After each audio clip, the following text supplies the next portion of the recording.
What's up, folks? It is once again Dr. Remy LeBeau, and I'm here in the X-Lair to cure you of the X-Men statue withdrawal syndrome. Oh, I'm just kidding. There's no cure, but I'm here to help you get through today by providing you with this very cool statue as a treatment. This is the brand spanking new Bishop on a Sentinel head statue that was just released by Bowen Designs. Got it today. Super happy about it. Super impressed by it. It looks amazing.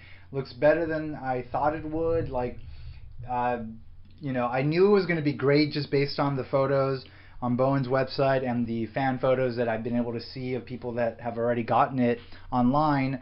But in person, it's just so much more impressive. It's like exponentially more impressive. It's just such a great statue. It's done so well. Bishop looks fantastic, and the Sentinel head looks amazing. I'm going to say that the Sentinel head looks better than the Sentinel head on the cable on a Sentinel statue. The difference is that the one on the cable statue, is just bigger and bulkier, and it's just got a lot more to it. This one's a little bit more sort of toned down as far as like the size. It's like half the size basically, and like the majority of it is missing in the back, so you actually get to see a lot of sort of the internal sort of electronics of the Sentinel head, which is very cool. It's something that you kind of get a glimpse at in the Sentinel head cable statue, but not as much as you do on this one, so it's very cool.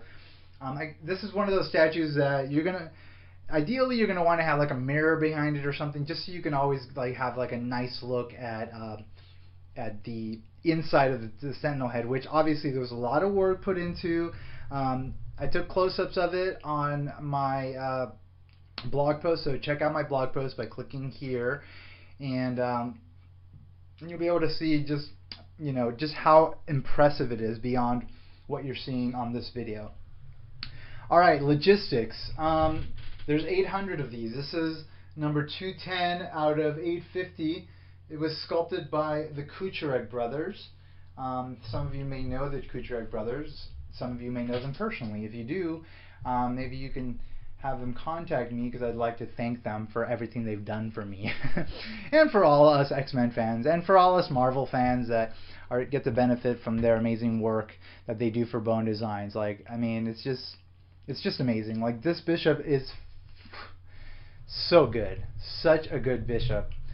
It's my third Bishop statue. Some of you may have seen I've got a 1/4 scale custom Bishop statue on a Nimrod head.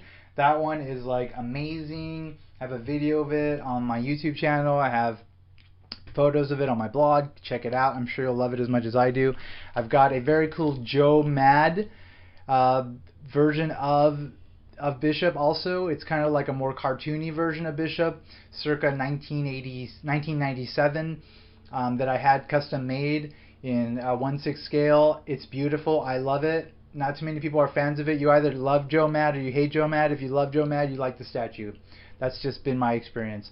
So that's the third Bishop statue. Eventually I'll do like a thing with all the Bishop statues. I love each one individually. This one has quite a bit of merits on its own to make it just an amazing piece. I'm not going to compare the three because I just can't. They're all uniquely special in their own right. But this one is just amazing overall, like as an overall statue. Like, here you have the first appearance of Bishop. It is Uncanny X-Men 282. This is his first full appearance. The first appearance was 281, actually. The very end he shows up. As some of you know, Bishop comes from the future, and he showed up here in the past with two of his XSE, X-Force security enforcers from the future. Bishop is like a bounty hunter in the future. It's like a very sort of complicated story that I'm not going to get into right now, but it was like a very cool thing to see him, to have him be introduced. I was reading comics when he was introduced, so I immediately fell in love with the character, and then he was in the X-Men cartoon, and he continued looking like this with the mullet, and it was all very cool. And eventually the look changed, and he got like a bald head. He got like a crew cut. He became a psychopathic killer, and now he's finally being reformed. I'm not going to go into all that, but it's super complicated, and I mean, he's been put through the ringer, this guy, this poor guy, having already come from a dystopic future. Like, he came back here, he got treated like crap, went into the future, got treated like crap, comes back here, is being treated like crap. Poor guy. You know, I actually know there was like a period, like during Extreme X-Men, in the early 2000s, when Chris Claremont left Uncanny and started Extreme X-Men during the time that Grant Morrison sort of became the headlining writer on X-Men, turned X-Men Volume 2 into New X-Men. During that era, Chris Claremont started Extreme X-Men with Bishop, with Storm, with Rogue and Gambit, and Beast was in it originally, and there was another guy, that Neil something. He was like this Indian dude, and he was like Thunderbird 2 or something. They got rid of him fairly quickly, and Sage, who I'm not going to talk about, but the point is, during that time, Bishop actually had like a decent sort of... Psylocke was in that as well, but she was killed off fairly soon after the first few issues, and then she was brought back to life. I digress too much. There's too many digressions when I'm talking about the X-Men, really, in general, but specifically for Bishop as a character, he actually had sort of a lull during that time where he was a respectable character, meaning that he wasn't portrayed as like a killer or just like a raving lunatic from the future that's trying to, you know, get an assassin or whatever. Like, he was just a regular X-Man, and he had like his role as sort of like the detective within the group, and it worked out really nicely, and it was a good time for the character. I'm sure longtime fans know what I'm talking about. Anyway, the point of this little story is that there's just a lot of experience that Bishop has had as an X-Man. He rightfully deserves to be respected as an equal member of the X-Men, and I'm glad that Bowen Designs finally decided to honor his now, you know, almost 20-year legacy by making this amazing statue of him in his original form. You know, I mean, this basically captures, you know, the design. I mean, there's a few variations here from the original design, but it basically captures the design from his first appearance, which is really great. You know, obviously this is the design that a lot of people know very well, not just because it was how he was introduced, but it was also the design they used in the cartoon, the 90s cartoon, and that's also another way that people that aren't comic book fans got to know Bishop. He actually was in, you know, several storylines involving like time travel. Days of Future Past had a 2-part episode in the first season. Then there was this 2-part episode in the second season in which he was coming back in time to stop a plague. And then there was this very cool episode, I think in the 4th season, called One Man's Worth, which is sort of like a very sort of annotated way of trying to tell the Age of Apocalypse storyline, in which Fitzroy is sent back in time. Fitzroy is like his arch nemesis from the future, is sent back in time by Master Mold to kill Xavier, like in the 50s, and Xavier dies. So then the present like gets crazy, and like Storm and Wolverine are like a couple, and Storm has like a mohawk, and it's very cool. And Bishop shows up with his sister Shard, and he's like, we got to go back in time and save Xavier. So they do. Crazy stuff ensues. And then, of course, there's the Beyond Good and Evil 4-part storyline, which I think is just absurdly crazy. Like, I don't really know how I feel about that 4-part story that was like in the latter part of the 4th season, out of 5 seasons, out of the 90s cartoon. But he played a huge role in that. He was just kind of like the cavalry, basically, like when it all seemed lost, like he was able to come in and kind of save the day. So that was really cool. The point is that he had plenty of exposure in the cartoon to make him sort of like an iconic character within the X-Men canon, and so a lot of people might be familiar with him from there, and he looked like this in the cartoon. So it's a perfect choice as far as design to have him looking like this. Of course, I hope Bowen Designs creates variants of him. I really like the look that he had during the time that he was trying to kill like Baby Hope in the 2000s, where he was like bald and he had like this weird like M suit or something. I don't know. It was like an interesting design that looks really nice aesthetically, and I wish Bowen Designs would make a variant of this statue in that form. But I digress. I'm not gonna make this into one of these plea videos. I'm gonna focus on this very amazing statue. So now it's understood, you know, what the significance of Bishop is overall, what the significance of this look for Bishop is. So let's talk about the statue. I mean, it's just so well done. Again, like I said, Kucherek brothers, just they're amazing. The base is just fantastic. I think they they are the ones that sculpted the original statue of a Cable on the Sentinel head. So obviously they wanted to outdo themselves with this one, and they have. Like the Sentinel head, it just looks so much more tattered, and like on this side you can see that it's got like sort of the robotic elements exposed on this side of the face. So there's like a lot of that detail here. The rest of it looks like it's just been put through the ringer, like maybe like storms, lightning bolts have been shooting at it, or Bishop has been like redirecting energy at the head, just tearing it apart, you know, because that's his power. His power is to absorb energy and then redirect it. Like he can shoot it out of him, which is a great power. I really love it. And of course he's got the crazy futuristic gun as well. So I mean, I'm sure that was in part what did all the damage. So the battle damage on the Sentinel head, just like amazing. The mechanical parts are amazingly done. I've already mentioned those. They just look great. And there's like some rubble, like some dirt rubble at the very bottom of the statue, which looks fantastic as well. So base, super impressive, looks great. I have a photo that I took of him with Magneto, Banshee, and Cable. Those are the 4 statues produced by Bowen Designs that have Sentinel pieces in them as bases, and it's just, they all look fantastic together. I don't have them displayed together. I've decided to display him with Cable and Banshee.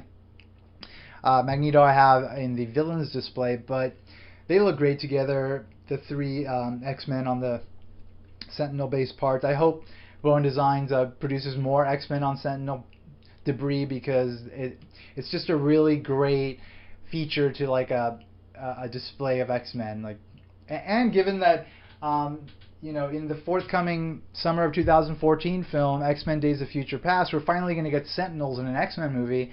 I think there's like a lot of fans.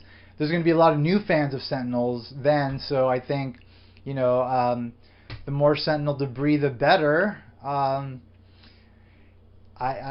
welcome it, of course. And actually, another important side note: in that movie, X-Men Days of Future Past, directed by Bryan Singer, it's going to be amazing. It's going to combine the X-Men First Class cast with the original trilogy cast. Whew! I cannot wait for that. Bishop is going to be in that movie. There's going to be time travel involved, so it makes sense to introduce Bishop there. So that's I'm really excited about that. I'm sure they're going to do a good job with representing Bishop. Bryan Singer is the one that started the franchise. I think he did a great job choosing Hugh Jackman as Wolverine. I know that's a controversial statement, and please don't get all crazy about me making that statement. It's just the way I feel. It's very subjective. You have the right to your own opinion. The point is that Bryan Singer got the ball rolling on the X-Men cinematic universe, and so I doubt that he could miss the mark on this forthcoming film that Bishop is going to be in. So I look forward to Bishop in it. I'm sure he's going to be great in it. Oh boy, it's just one of those things that I'm like always thinking about, and I'm just like counting down the days, you know, but I just don't want to get too excited about it yet, because it's, you know, it's like, I don't know, like 6 or 7 months away. So if I could time travel, I'd probably choose that as one of my destinations. The first would be, of course, to go back in time and kill Hitler before he took power, but I digress. All right, so the base, really cool. Love the base, fantastic. Bishop looks amazing. I mean, as we all know, the Kucherek brothers are great at everything they do. They're great at anatomy. Anatomically, he looks fantastic. He looks the size he should look. He's like a big, bulky dude. All the costume elements are there. The stripe going down his costume, down his leg, looks fantastic. Boots look great. You got pouches all along the belt, excellent. Got the X emblem on the belt as well, fantastic. Got the very cool like energy effect on his hand, which is actually translucent, and I took a photo of it that hopefully does highlight that aspect of it, because in the photos I've seen thus far, it actually doesn't look translucent. It looks opaque, but I mean it's very clearly translucent. It's just because it's like purple or pink, the color that it's supposed to be. You know, that's Bishop's sort of energy signature color. I guess it's hard to kind of pick that up photographically. So to all those that are interested and sort of not, you know, not clear about whether or not it's opaque, take my word for it. It's translucent. Sorry, did I say opaque? I did. It is translucent, and it's very well done. He's got the big scarf, red scarf around him. Looks fantastic. He has a gun holstered to his back. Looks great. Big ass gun on his left hand. Looks very similar to like one of the guns on Cable's statue, which is very cool.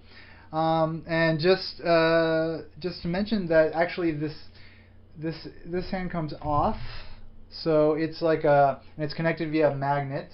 You can see the magnet in there, which is I think different than the Cable statue. I think the Cable statue didn't have magnets in it, so I'm glad that they actually decided to put magnets in it, because I think that one has like pegs, and it's kind of hard to manage them. Sometimes it's hard to take them out if I'm like packing the statue up or something, which I've done a few times, having moved a few times recently.